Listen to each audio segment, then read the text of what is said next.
বাঁকুড়া ইনপুর গ্রামের স্বাস্থ্য কেন্দ্র হাসপাতাল, এইটা সরকারি হাসপাতাল, তাতেই দেখুন কি অবস্থা।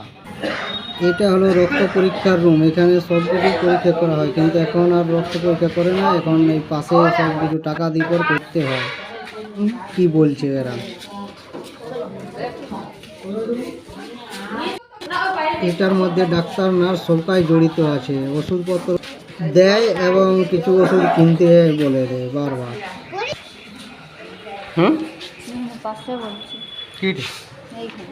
আর এইখানে যে করে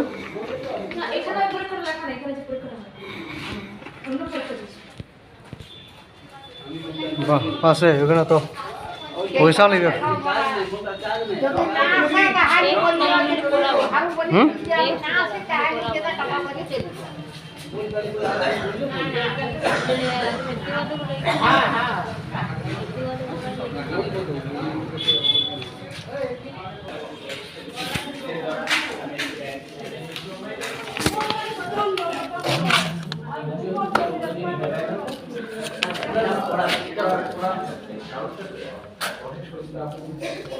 বলে দিতে হয় অনেক ঘুরতে হলো ওরা ঠিক জায়গায় স্যার ইয়ে করতে পারে না, সেই জন্য অনেক প্রবলেম, কারণ পুরো পেডিয়ামে একসঙ্গে থাকে তো সবগুলো, সেই জায়গায় ওটা স্যার পারে না, সেই জন্য স্যার মানে এটা ওরালি নিলে কিছু ফ্যান্টাস্টিক রেজাল্ট।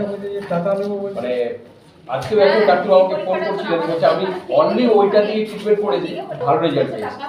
এক্ষুনি হাসতে হাসতে ট্রিটমেন্ট বলে ফোন করছিলেন। আচ্ছা, এখানে তো গ্রামের দিকে পুকুরে স্নান করে ওই আমরা বলে দিলেন সব ব্যাপারটা শুনলাম, তো সেটা পুলিশ শিখেছে ইউপিওতে উঠেছে।